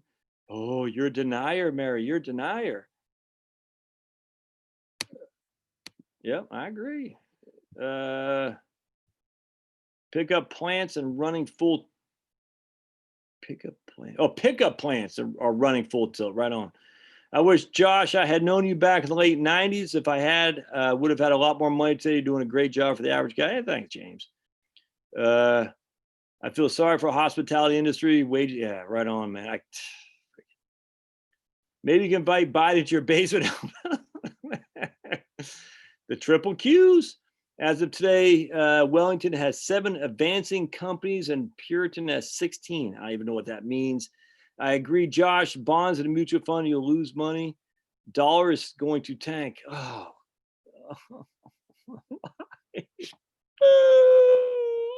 You know how long they've been saying that?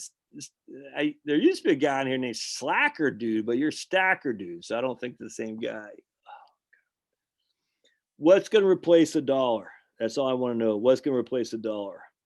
Crypto? Which one? Oh, I mean, there's gold bullion. Come on. Ant hair. Completely agree. Everything someone tells you there ought to be a law. I'm thinking enforces. Yeah, exactly. I want a law. There used to be a Hank Williams Jr. This is the coalition to ban coalitions. I'm not a politician, but I got views. That's what we need to do. There should be a coalition or a law to ban all laws. We need no more laws. That's what someone said. There was a Facebook meme a few years back. It said, we should make a law. And then the guy just walked away and said, I'm done. I'm done here. We got enough laws. Enough laws. How about allowing people to be big boys and girls for once in our freaking lives? Firearm stock. I just read an article today that said when Obama took office, come on, man. Come on, uppy. The firearm industry was a $19 billion industry. And now it's a 50, when he left, it's a $50 billion industry. So Obama sold more firearms by 2.5 times in terms of revenue. Isn't that crazy? And now I can imagine it's only going through the roof. I mean, look, and all these people, I got no qualm. If you open carry, more power to you, man. I don't care. I don't care if you're Black Lives Matter, if Antifa, if you want to carry firearms, more power to you. I got no qualm with it at all. That's the thing with firearms. You got a right to do that to defend yourself, and you have a right as it's not granted by government, it's granted by God. Thus, if you are Antifa, you got the right just as much as I do as a lifetime member of the NRA, for sure. I want 12% Dave Ramsey returns. Yeah, good luck with that. One of my coworkers showed me his portfolio when I started work in the late 90s. Almost all his holdings are up over 1,000%. Whoa. Bruce! All the GE employees I know in New York and Florida are working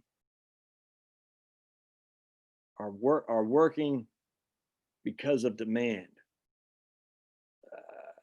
All the GE employees I know in New York and Florida are working because of demand. Okay, well, that sounds good. Our business school students always ask about hedging. I will now be showing them your appropriate answer. These Gen Z kids are over the top risk averse. Hoping we can relive 18 to 2000. And I don't think so. Bitcoin is my alternative investment outside stocks and bonds. Cryptocurrencies are worth 100K, what carbon credits are worth. Yeah, air travel is for our betters. Right on, man. All right. Fly in a glider. I took money out. It took TSB 2 weeks and USA another week to get it there because they held on a check. That sucks, man. Yeah, over leverage. Canada, the loss would be insane. Let's see. My friend's brother went to Mexico. He's happy. Yeah. And I interviewed a guy and a lady. Can't remember their names, who moved to Mexico from Washington State. I love it down there. I love it. Forgot the names though. Yeah, look, man. I don't know. We'll have to see how things shake out. At the end of the day, I was talking to who was I talking to not too long ago? I can't remember, but they were talking about going to Mexico for care, and who was I talking to? I can't remember, but I was like, man, that's becoming more and more of an option. I don't know. Our healthcare system is so messed, and this is the point. They wanted it to be Hillary Care back in the '90s. They wanted it so screwed up that we turned to the government. He could see this a mile away. It's gonna be so jacked up. Everyone throws up their hands and say, "Just give it to the freaking government." And it's nuts. And universal care, single payer. Let's put it this way: single payer is destined for rationing, and it's destined for political control. Where if you don't do what they say, you won't get care. I mean, it's just all there is to it. But that's where it's going. It's too bad. Who was that? Oh, the guy I interviewed in Mexico. They said the guy in life. They said there's like 2 tiers down there. Another guy I interviewed too. I think my man in Spain, the modern survivalist. I forgot Rafael. I think Fernando up in Spain. I interviewed him. He does a YouTube channel called the Modern Survivalist. Same thing in Spain. They got I think he was saying they got a 2-tiered program in Spain. They got 2-tiered program in Mexico. Some guy said Portugal on here. I'm not sure about that. There's another guy I know, a couple people I know moved to Portugal. Yeah, right on, man.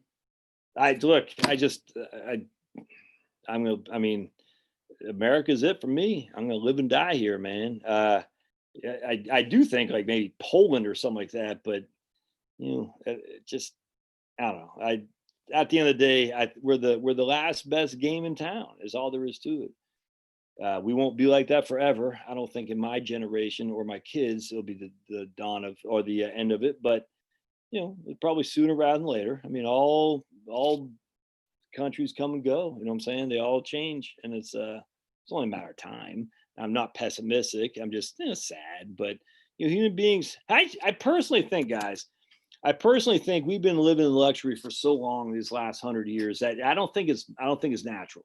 I don't. I've come to the conclusion that this is not natural for humanity, and thus it will change to a more what's it called, foot to mouth or something like that, mouth to foot eating subsistence. I do believe that. I'm actually convinced that. I think the level of affluence we've achieved in the West is to our own doom. Just look at the guilt. We are so guilt ridden. It's just, we can't sustain this. It's just, and again, I'm not sure how many generations are going to come. But about the Middle East back in the 700s, 800s, 900s, very just something. I mean, just some insane stuff came from the Middle East.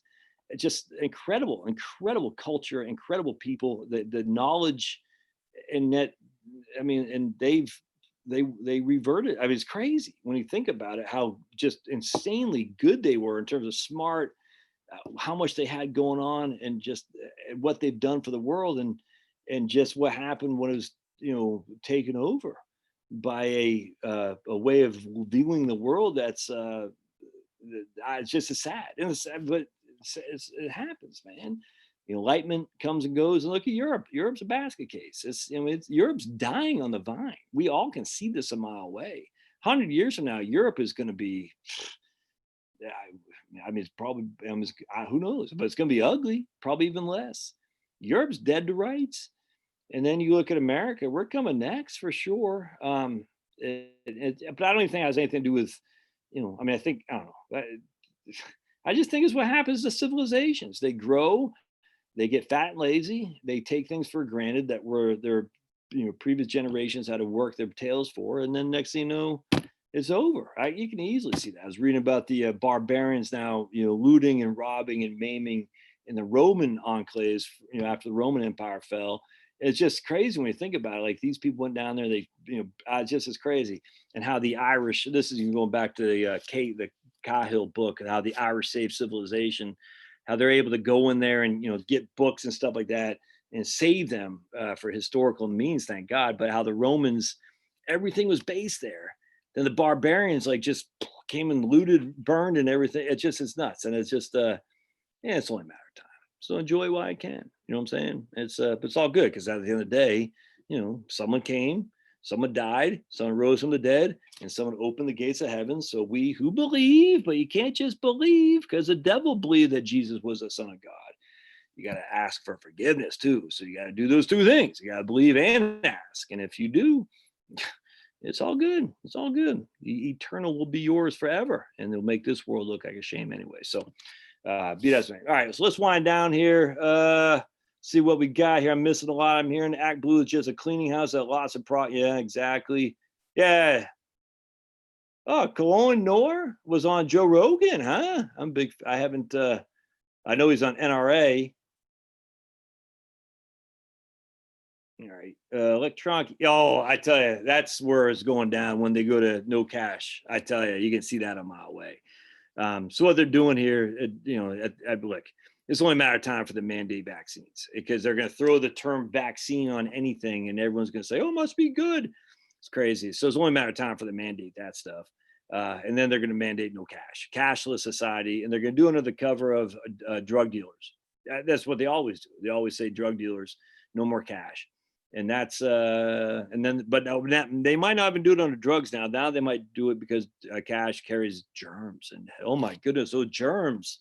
I hate to look under my skin under a microscope to see what's there, but it's going to happen. And then when they do that, then you have to have some app on your phone, and man, you can see this coming, man. Just enjoy it while you can, because it's coming.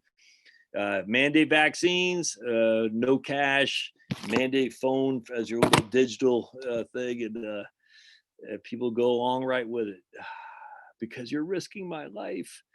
Oh, okay, then you better not eat peanut butter, because you're literally risking my kid's life. So stay away. I want you in jail if you have peanuts, because you are risking people's lives. Nuts. All right, I think I'm going to get out of here, my friends. Much obliged for y'all being here. So remember, every Sir Slacklot or Ma'am Slacklot, 2A protects 1A. I'm not slack. That is my man. I Slacklot. There we go. I Slacklot. Cool. I knew that one of the same guys. Whatever that guy's name was. You mean me? Right on. I Slacklot. There you go. Alan West. There you go. Tim T is heading off to Sunset. Back test Wellington versus VDIGX. Mark, you're adding too much to my homework, man. I gotta get this done. My book. Pay attention. I gotcha. Pick up plan. Yep, gotcha. All right, my friends. We'll see you mañana. Pat Dorsey disagree with it. America will stop spending when an asteroid hits Earth. Oh man. All right. So let's see. I had a couple videos on it for tomorrow. Now I'm forgetting what they were. Just keep checking. And just for those of you who are new here, I do I tell you, though, someone said about Ecuador, I always liked Bolivia until Evo Morales took over. And I know he's gone now, but just the fact that a guy like that can take over, man, I'm not a fan. And in Peru, my good friend, I went to Peru for 10 days, my man Manuel, and I love Peru. It's fantastic. And I love Fujimori. I think they threw Fujimori in jail, but his daughter became president. But the fact the shining path was even there kind of scared me. It was back in the 90s. But again, I just, you can't trust the political, the movement of these political moves. I mean, look at Venezuela, the wealthiest country in South America, one of the wealthiest countries in the world. And now it's just, it's just bad. And then, Bolivia, just people, the Bolivians I've met are just some of the best people I've ever met in my life.